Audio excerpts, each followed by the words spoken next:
Good evening students. जैसा कि कल हमने पढ़ा था मुस्लिम लीग की स्थापना कैसे हुई, उसके ख़त्म होने के क्या कारण थे और उसको किस किस ने लीड किया, उसी से संबंधित आज हमारा टॉपिक है रॉलेट एक्ट और जलियांवाला बाग हत्याकांड। रॉलेट एक्ट, ये सिडनी रॉलेट नाम का एक आदमी था और उस आदमी के नाम पर ही इसका नाम रखा गया है रॉलेट एक्ट। जब भारत में लगातार क्रांतिकारी घटनाएं बढ़ती जा रही थी तो उस समय अंग्रेजों के दिमाग में एक बात आई कि कहीं ये चीज़ें और आगे इससे ज़्यादा न बढ़ जाएं। इसलिए उन्होंने सिडनी रॉलेट नाम के एक व्यक्ति को कहा कि आप एक कमेटी गठित कीजिए और अंग्रेजों ने 1917 में एक कमेटी गठित करवाई सिडनी रॉलेट की अध्यक्षता में। सिडनी रॉलेट उसके अध्यक्ष थे और उन्होंने कहा कि आप भारत के अंदर आएं और ये देखें कि भारत में क्रांतिकारियों को कैसे दबाया जा सकता है। वो हमको अराजकतावादी, यहाँ तक कि आतंकवादी भी कहा करते थे। सिडनी रॉलेट ने एक सर्वे किया और इसकी रिपोर्ट पर उन्होंने एक कानून पास किया जिसको कहा जाने लगा रॉलेट एक्ट। इसके अनुसार किसी भी भारतीय को शक के आधार पर गिरफ्तार कर लेंगे और उसे किसी भी जेल में डाल देंगे और उसके ऊपर कोई भी अपील नहीं सुनी जाएगी। यानी कि ये कानून बिना अपील, बिना दलील और बिना वकील का था। इसलिए हम भारतीयों ने इसको काला कानून कहा है। इसके जो जेल में जाने वाला व्यक्ति होता था उसके लिए कोई कार्यकाल भी निश्चित नहीं किया जाता था। कुछ कहते हैं कि 2 वर्ष के लिए जेल में डाल दिया जाता था, लेकिन कुछ कहते हैं कि अनिश्चित काल के लिए जेल में डाला जाता था। इसलिए इस कानून से परेशान होकर के भारतीयों का एक ही उद्देश्य था कि हम किसी न किसी प्रकार से स्वतंत्रता चाहें। स्वतंत्रता तो 1857 में ही उन्होंने शुरुआत कर दी थी। उसके बाद जैसे जैसे आगे समय बढ़ता चला गया, अंग्रेज़ों का एक ही उद्देश्य रह गया कि हम भारतीयों को किस प्रकार से परेशान करें। और इसी परेशानी का विरोध करने के लिए, अर्थात जो एक कानून लागू किया गया था जो रॉलेट एक्ट, इसका विरोध जो है पूरे भारत में हुआ। इस समय गांधी जी भी एक्टिव हो गए थे। गांधी जी ने इस समय एंट्री की थी भारत में 1915 में। पहले गांधी जी छोटे मोटे क्षेत्रीय नेता थे। उन्होंने सबसे पहले काम किया था चंपारण में। उसके बाद उन्होंने अहमदाबाद के मिल मजदूरों के लिए काम किया और उसके बाद उन्होंने खेड़ा में काम किया। अब तक ये छोटे मोटे क्षेत्रीय स्तर पर काम करते रहे थे, लेकिन अब इन्होंने देशव्यापी हड़ताल का आह्वान कर दिया। जब ये सभी कार्य इस तरह से चल रहा था तो 6 अप्रैल 1919 को देशव्यापी हड़तालें की गई और संपूर्ण देश को आह्वान किया गया कि इन हड़तालों में वे शामिल हों। इस दौरान भारत में हिंसा भी होने लगी थी, क्योंकि देश में पहले से ही अंग्रेजों के प्रति लोगों के मन में गुस्सा भरा हुआ था और ऊपर से उन्होंने हमारे ऊपर रॉलेट एक्ट लगा दिया था और रॉलेट एक्ट लगाने से भारतवासियों का गुस्सा दिन प्रतिदिन और भी अधिक बढ़ता जा रहा था। तो इस कारण से लोगों ने रेल जलानी शुरू कर दी, डाकघर लूटने, बैंकों पर हमला करना, ये सारे काम उन्होंने आरंभ कर दिए। ये सबसे ज़्यादा ये जो कार्य शुरू हुए थे, ये सबसे ज़्यादा शुरुआत हुई थी अमृतसर में, पंजाब में और लाहौर में, जो अब फिलहाल पाकिस्तान में है, लेकिन उस समय ये भी पंजाब का हिस्सा था। इन जगहों पर इस एक्ट का सबसे ज़्यादा विरोध किया गया। उस समय अंग्रेजों को ये लग रहा था कि जो 1857 की क्रांति में जो स्थिति पैदा हुई थी, कहीं वो स्थिति दोबारा से ना आ जाए। इसलिए अंग्रेजों ने और भी थोड़ा सा पहले से ज़्यादा स्ट्रिक्ट होकर के काम करना शुरू कर दिया। और गांधी जी पर पंजाब और लाहौर जाने पर प्रतिबंध लगा दिया गया, उन पर रोक लगा दी गई। गांधी जी जब बम्बई से ट्रेन में बैठ करके जा रहे थे अमृतसर के अंदर, तो अंग्रेजों को पता चल गया और उन्होंने हरियाणा के पलवल में ही उनको रोक लिया और वहीं से उनको गिरफ्तार करके वापसी की गाड़ी उनको पकड़वा दी। वापसी वो बम्बई चले गए। गांधी जी चाहकर भी वहां पर नहीं आ पाए और गांधी जी ने ये कहा था कि हम ये सब शांतिपूर्वक तरीके से करेंगे, क्योंकि हम जनसभाएं करेंगे, अंग्रेजों के कानून का प्रतिरोध करेंगे, जनसभाओं को संबोधित करके हम हड़ताल करेंगे। लेकिन जैसा गांधी जी ने चाहा था ऐसा नहीं हो पाया।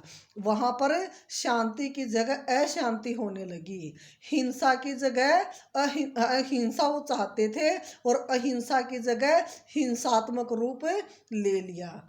उस समय कुछ डेट हैं जिनके अंदर कुछ ज़्यादा फेरबदल जो है वो किए गए थे, ज़्यादा काम वहाँ पर हुए थे।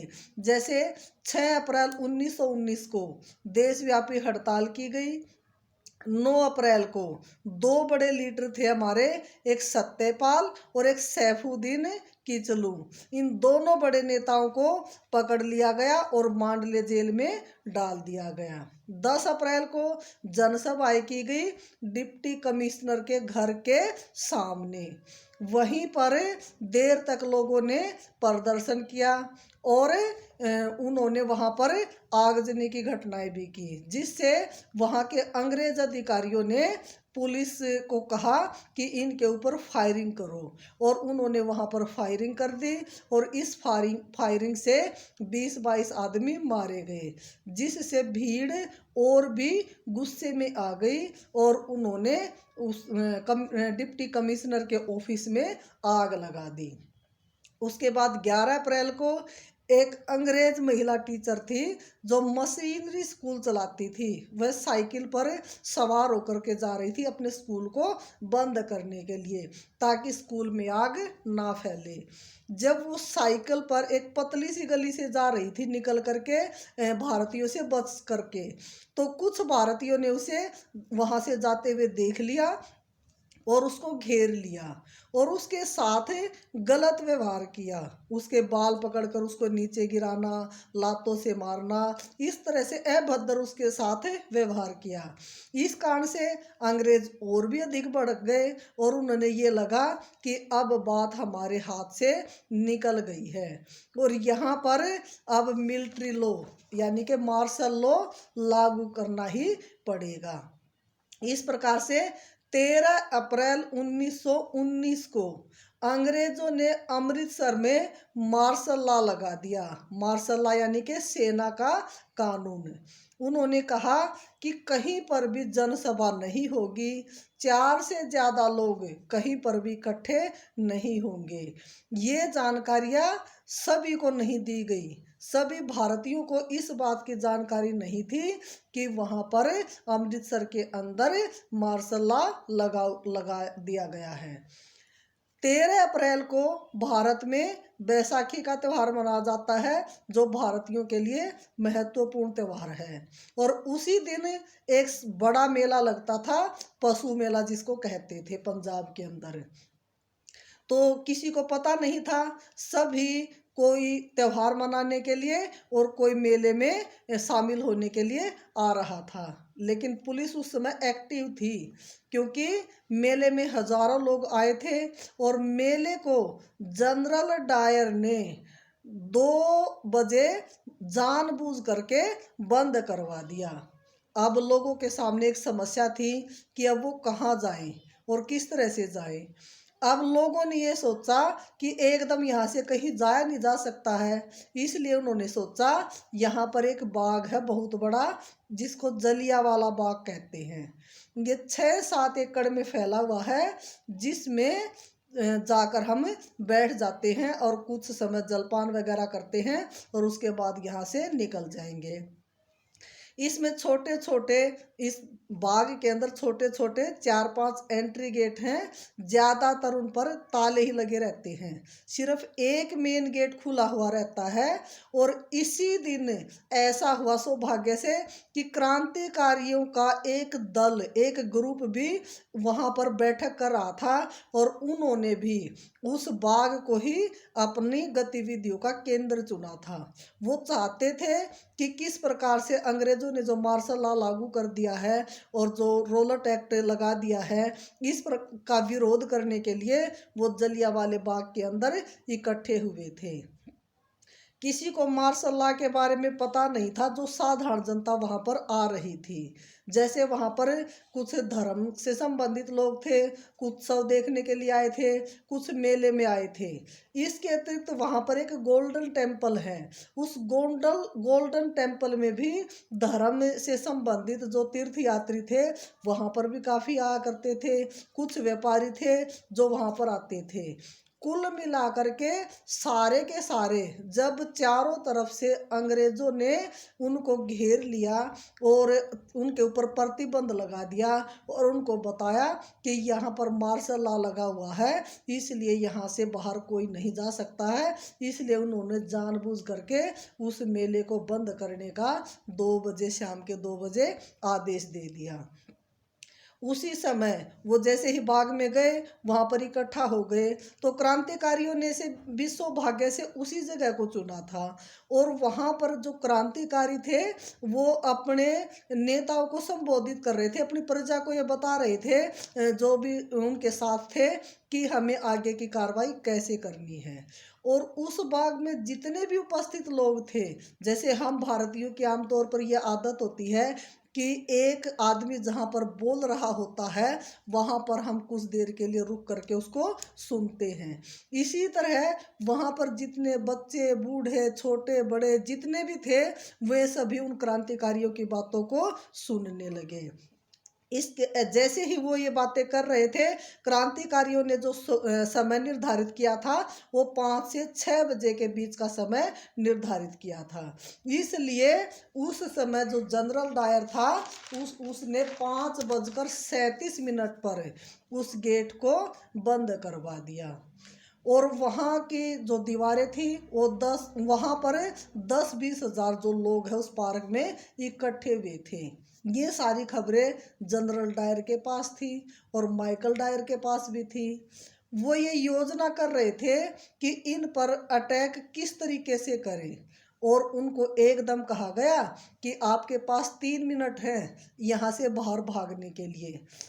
तो सभी निकलने लगे, लेकिन वो इतनी हड़बड़ में निकल नहीं पाए क्योंकि किसी के साथ बूढ़ी माँ थी, कोई अपने परिवार के साथ आया हुआ था, किसी की माँ से चला नहीं जा रहा था, किसी का पिताजी था बूढ़ा जो चलने में असमर्थ था।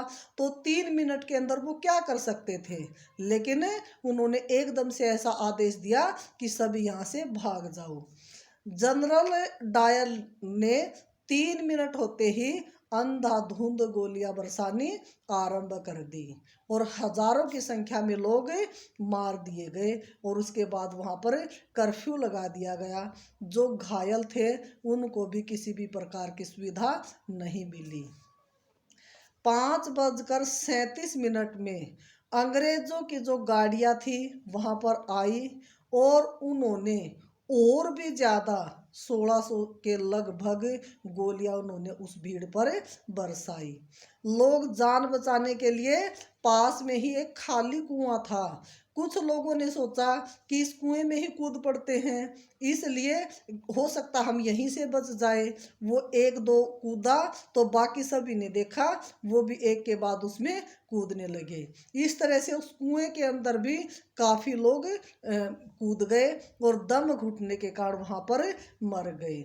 10 मिनट लगातार इस प्रकार से गोलियां चलती रही और जो गोलियां चल रही थी वो मेन गेट की तरफ ही चल रही थी। और वहां की दीवारें क्योंकि ऊंची ऊंची थी इसलिए वहां पर से कोई कूद भी नहीं सकता था। इसी भीड़ में सरदार उद्धव सिंह पानी पिला रहे थे उन्होंने भी ये हाल देखा तो वो बहुत अधिक दुखी हुए और आगे जा कर के 1940 को लंदन में इन्होंने इस बात का बदला भी लिया। और कहा जाता है, माना जाता है कि उस कुएं से भी 180 लोगों की लाशें उस समय निकाली गई थी। इस घटना से दुखी होकर रविंद्रनाथ टैगोर ने अपनी उपाधि, उनको नाइट की उपाधि अंग्रेज सरकार ने दे रखी थी, उसको लौटा दिया।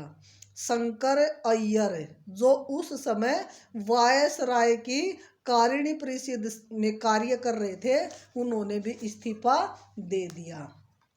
अब अंग्रेजों पर दबाव बना और उन्होंने मान लिया इस बात को कि हमसे गलती हुई है। इसके लिए उन्होंने एक आयोग बिठाया जिसका नाम दिया गया हंटर आयोग। ये उन्होंने कहा कि ये हंटर आयोग पूरे काम की तहकीकात करेगा और जिसकी भी गलती होगी उसको सजा मिलेगी। लेकिन ये सब दिखावटी था। इस आयोग में 5 अंग्रेज अधिकारी थे और 3 भारतीय थे। और वो 3 भारतीय भी वो थे जिनसे अंग्रेजों के द्वारा दी गई उपाधियां जिन्होंने ले रखी थी। नेचुरल सी बात है, वे भी अंग्रेजों की ही मानेंगे। इन्होंने निर्णय लिया कि जनरल डायर दोषी है, इसलिए उसको नौकरी से निकाल दिया जाए। लेकिन उसी समय जिस महिला टीचर के साथ गलत व्यवहार किया गया था, उस गली से जो भी भारतीय गुजरता उसी को पेट केवल जाना पड़ेगा। हम भारतीयों के साथ अंग्रेजों ने इतना अधिक अत्याचार किया कि एक औरत के साथ दुर्व्यवहार करने के कारण भी, चाहे वहां पर कोई बड़ा जाए, चाहे बूढ़ा जाए, चाहे बच्चा जाए, पेट के बल रेंग कर गुजरना पड़ेगा, ताकि जब भी भारतीय यहाँ से निकले तो उनको इस बात का एहसास हो कि हमने गलत कार्य किया था। हमारे साथ एक छोटी सी बात पर इतना अत्याचार, और अंग्रेज जो जनरल डायर ने जितने इतने लोगों की हत्याएं की थी, इतने लोगों के मृत्यु का जो कारण था, उसको सिर्फ नौकरी से निकाला गया। और इसकी भी क्या इस बात की भी क्या गारंटी कि उन्होंने इंग्लैंड में जाकर उसको नौकरी पर रखा होगा, बहुत सारा धन उसको दिया होगा, इसकी भी कोई गारंटी नहीं। और यहाँ तक कि उन्होंने जब जनरल डायर को नौकरी से निकाला तो उन्होंने अपने वहाँ जाकर उसको ये कहा कि इन्होंने अपनी देशभक्ति से प्रेरित होकर के ऐसा किया है, उनकी अपने देश के प्रति इतनी अधिक भक्ति और हम भारतीयों की कुछ नहीं। इसलिए उन्होंने वहाँ पर जनरल डायर को शेर की उपाधि दी कि हमारी अंग्रेज सेना का ये शेर है। खैर, इस आयोग ने, इसके बाद भारतीयों ने भी एक कमेटी बनाई कि हम भी तहकीकात करेंगे कि क्या सही है और क्या गलत है। उसके लिए अध्यक्ष भी चुने गए जो थे मदन मोहन मालवीय, लेकिन वो कुछ कर नहीं पाए, अंग्रेज सेना के साथ उनकी कुछ नहीं चली। इसलिए भारतीयों ने परेशान होकर के इस एक्ट को जो है दोबारा से लागू करने के लिए विवश होना पड़ा। थैंक्स।